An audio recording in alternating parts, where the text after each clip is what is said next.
領域展開無料空所 Well, guys, that wraps it up for Devil May Cry 3. Alright, I played 1, 2, 3. I've been doing these games back to back, guys, so I've been slowing down. It's actually been really fun, honestly, going through these games and going through the story and seeing how it all turned out. And, well, I have to say, I do enjoy Devil May Cry 3 way more than I did 2.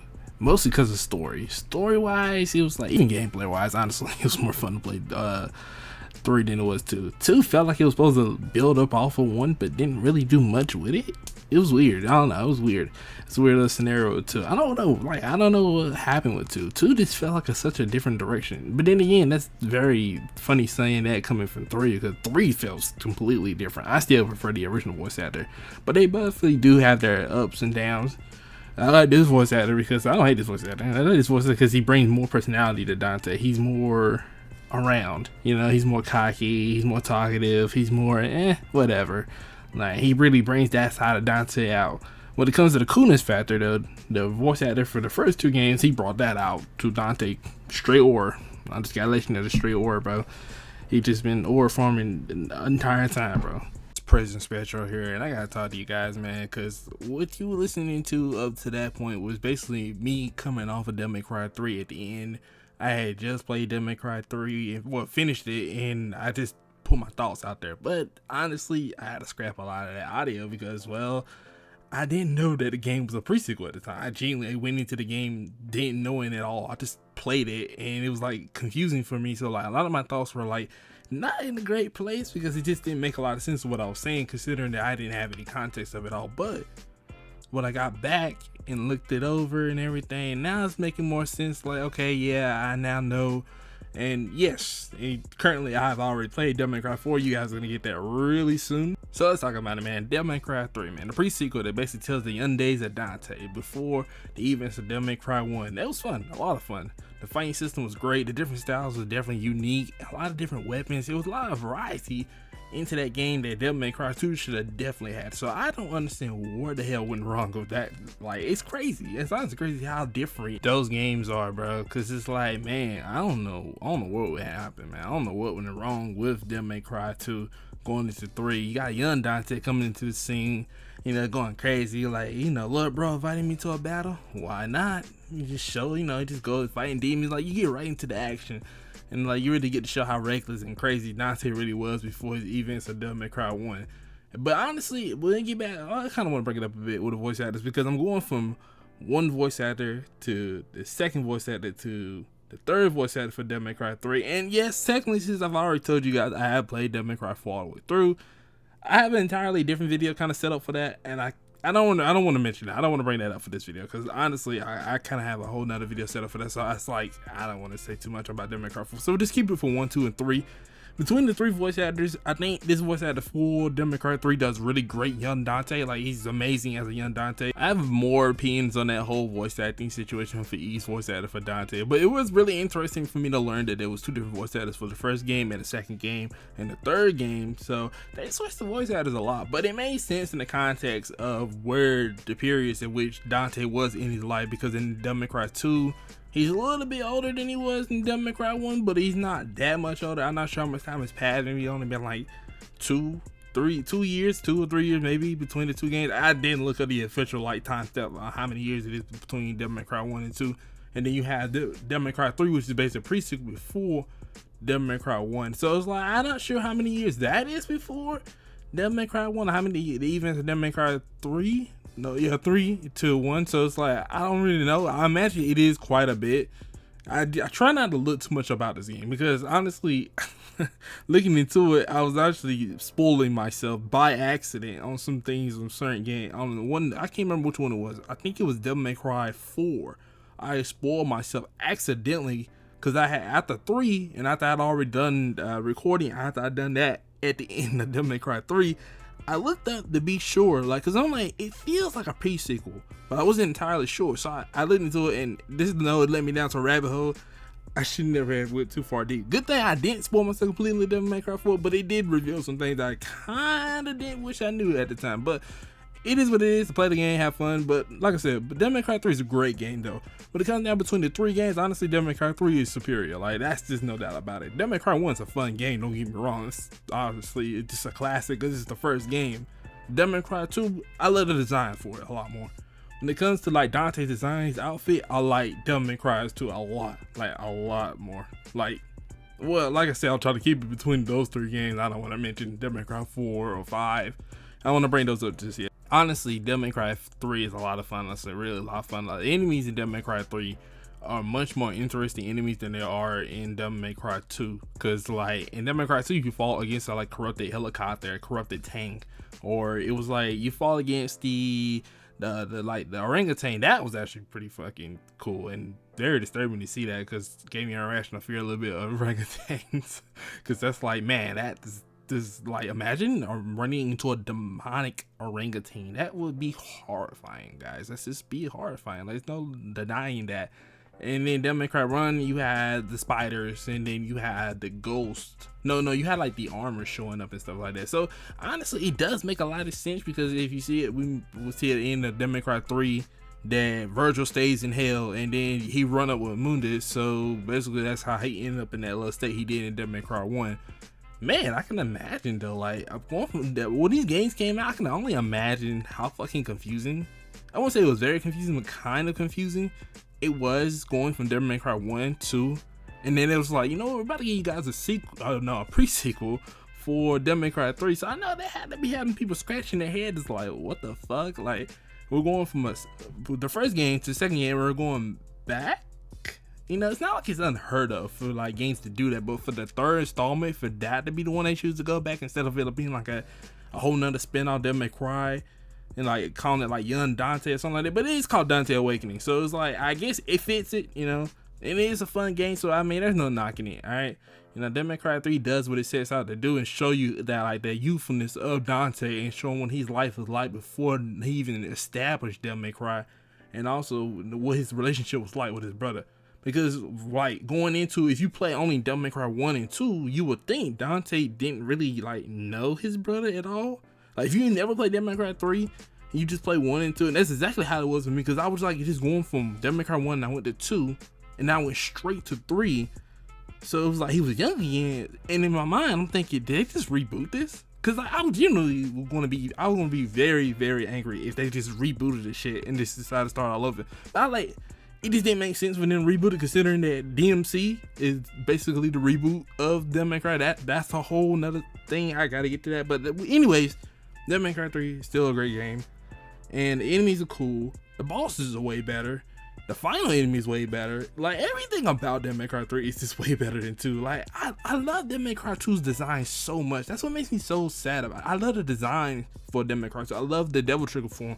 I love his outfit in Devil May Cry 2. But I can't understand for the life of me what was going on when they came up with like the enemy, the final boss. Aris is such a lackluster villain, man. He just wasn't interesting compared to Mary's father, considering that he had a real strong connection to Mary after all, and that actually shows that, you know, there's a real reason why he does what he does. But it wasn't like in the Netflix series where he was like, I'll do it to protect my family because he was scared of his family. He was just evil, man. I'm gonna be honest with you, man. He didn't give a fuck about Mary. He didn't give a fuck about her mother. He just wanted power, and I gotta respect it, bro. You gotta be evil for evil, bro. Aris was evil for evil too, but he was lame evil for evil though. He was just like, I want the artifacts, I got artifacts, but I didn't know the coin swapped out. The very thing I've been looking for this entire time. Like, come on, bro. At least Devil May Cry 3 has some interesting villains, especially the Jester. He was one of my favorite villains in this entire game, honestly. Him just being clowning around. And honestly, now that I'm thinking about it, they really never got rid of that guy, did they? They just kind of like, you fought him one last time, but he didn't really go anywhere. He just disappeared, like taunting you at the end. He just gone. And Jester and Mary's father set up this whole situation. Well, I forgot his name. I think he's like a pastor or some shit, like demonic pastor. But I don't know if they ever said his name. I think they did, but I don't remember it, honestly. And they basically had this whole setup for Dante and Virgil to fight each other, wear each other out, so they don't have the strength to take them down the end. Now that's some real villain plotting shit. That's why I like to see some real plotting going on between villains, and they can go ahead and get the setup going so they can get their own plan into action. Aris wasn't thinking on that sort of level. He didn't have that dog in him, bro. He didn't have what it took to be a true villain. Aris was just hoping that things were just gonna go his way. He didn't think nobody was gonna stop him, or a possibility that things can go wrong. You know, Arias just was certain that his plan had no flaws, nothing could go wrong, and that right there in itself was already just a bad plan in itself. Now, when it comes to it, at the end of the day, though, what we got the whole situation with Moondes in the first Democratic game was definitely, he was more connected to Dante with the whole situation with Trish and using his own brother against him. So, you know, Moondes had the cards. He already had his whole plan set up, man. He been cooking his plan for a while. And that's right there, some true villain shit. Gotta respect it, bro. Him and bro from Democrat 3, the whole pastor and the jester, they were cooking. And like, you think about what their plans and how they executed and compared to what Arias was doing. Arias out there riding on VIP planes and shit, and he just cruising and shit. He ain't even making no moves. Bro really thought he had it in the bag, and he found out the hard way when it really came down to it in the end. But I think it was more the fact that in Devil May Cry 2, you have Dante, but you also have Lucia. And it felt like Lucia was more the main character in Devil May Cry 2 than Dante, because it was just more of a connection to Lucia with the main villain than it was Dante. Dante was just there. Dante was like, he got the job and he showed up, and then that was that. And after that, Dante just started aura farming, and he just started giving out cold one-liners and just like, yeah, like, you're dead. Like, yeah, it's over. I wish I could remember some of them, bro. I can't remember off the top of my head, but I know he had some cold one-liners. Oh yeah, I just remember one. Devils never cry. Man, he said it, but he loves saying it. He said it in the first game. He said it in the second game. And like, I'm like, damn, Dante, you, that's gotta be your favorite one-liner right there, my boy. You said that in the first game. Now you saying it again. Now, don't get me wrong. It's still cold. It's still a cold line. But now for real, though, on a serious note, in Devil May Cry 3, man, and comparing it to 2 and 1, honestly, the difference is insane, and how much better the combat got, how much more funner the gameplay was. And honestly, I love the game, honestly. I don't really have much more to say. Oh, I will say this, though. Lady is a great addition to Dante's crew. The human who's like basically set out for revenge, and she ends up basically hating all demons, but you know, she basically don't view Dante as no one, basically the same as the rest of them. But you know, coming around to the idea of like, there are some things that she can't do because she's only human at the end of the day, and Dante's willing to give out a helping hand. So it's like, you know, let bygones be bygones. You know, hands me the cool rocket launcher and you know, let me go to work. So I had to respect it. She's a great character though, and to be fair, I've already kind of been introduced to her anyway because I've seen it Devil May Cry Netflix series. So, but that's definitely a strong difference between, well, I didn't say that, honestly. She is actually very similar to her Netflix counterpart. Just the backstories are different. I much prefer Devil May Cry 3 backstory for Lady though, because I prefer if her father was just evil instead of it just being some old, we saw a demon at a train station and her father tried to go and pursue demon powers. Because bro, why was that your first thought to do? You thought to yourself, nah, let's not call the police. Let's not get some security. Let's not buy some weapons and stay close to my family or move out of state or nothing like that. Let's go get some demon blood and do rituals and transform myself into a half demon and yippee-ki-yay, kill my wife while I'm at it, you know? Like, might as well get that demon power. Oh, Mary, I'm gonna protect you. Like, bro, what? Like, I'm not gonna ever buy that as a good reason for you to be doing all that, bro. Just say it, bro. You wanted power, you want to be evil. Just own up to it.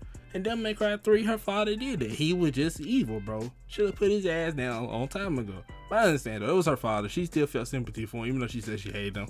It's still her father, so it's not like she was just gonna straight up shoot him and kill him. Also, on another note, Virgil, cold, man. I ain't got nothing else to really say about Virgil, man. Just cold, bro. He's cold, man. Like, the way he just had a sword in the sheath, and this thing is back in the sheath. Hey, man. He just cold, bro. I knew Virgil was cold, but the moment I saw him in Devil May Cry 5, bro, I was like, bro, you already know. Once you see a swordsman hit that pose, yeah, I know what pose I'm talking about. You hit that pose, and you don't even see the sword moving, you already know it's over. It's raps. You know they cold. They don't even play no games with nobody at all. They just walk up with the sword, put the sword back in the sheath, and keep walking. I knew Virgil was just one of those cold sort of villains, bro. He got that shit on him, bro. He got that aura, bro. Just got that shit on him, bro. And I ain't really got much to say. Oh, I can talk about his motivations a bit. He was kind of like, he wanted to bring the demon world over to the human world because he considered demons to be superior. Well, at least that's what I understood. That's why I felt how Virgil viewed the human world and the demon world, that demons were superior. His father made a mistake in even trying to keep them separated the way they were. He should just let demons take over.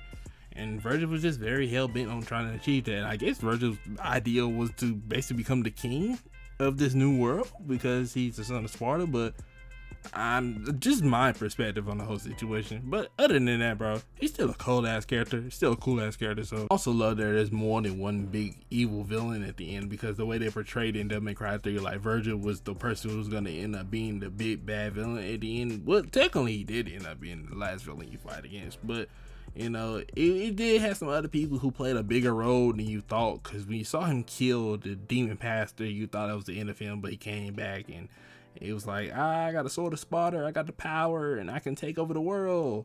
And then that didn't work out for him because he got double teamed by the Sons of Sparta, and he actually thought he had a chance. After he turned into a big gooba glob, I honestly would have preferred if he actually did take on those Sparta form. I think it would have been a little more interesting to fight in a big gloob glob, but you know what? It'll work. You know, it works for me. It works for me, you know, because he's still a demon, and you gotta kill demons, and I'm not ever gonna deny killing some demons. And as for the end of the game, I like it. I think it sets it up and full circles back to Devil May Cry 1. Works out perfectly. Lady's now part of the team, and we'll eventually get Trisha part of the team. So we know the story from there, guys. We know how this all go. And as for the game, yeah, it's an 8 out of 10 for me. You may be wondering why not High Spectro, and why I do love Devil May Cry 3. It did something I genuinely despise, and that is refighting the same villains that I already faced at the end of the game, just to kind of pan it out, because I feel like that's the only reason why games ever do that, honestly.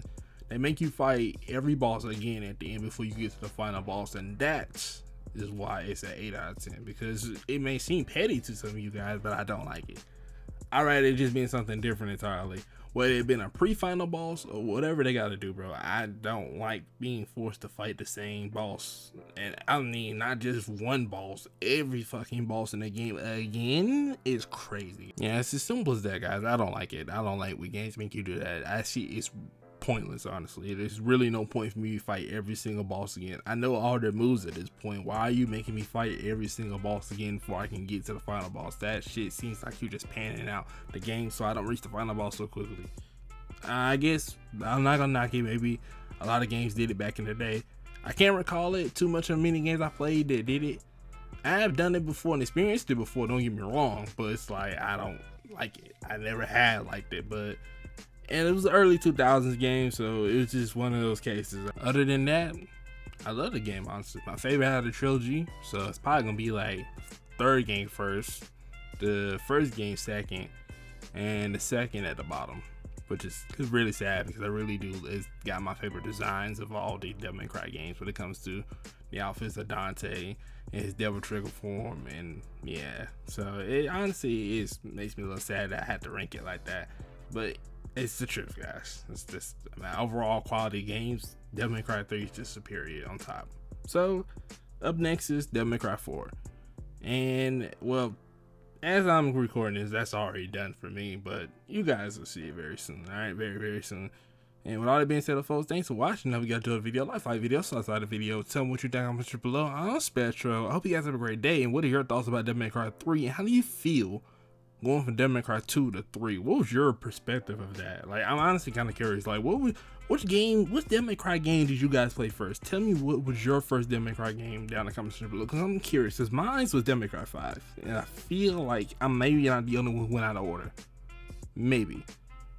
Or it could be just a really odd one out. But it is what it is. Alright, I'll see you guys next time. Special. I hope you guys have a great day. See ya.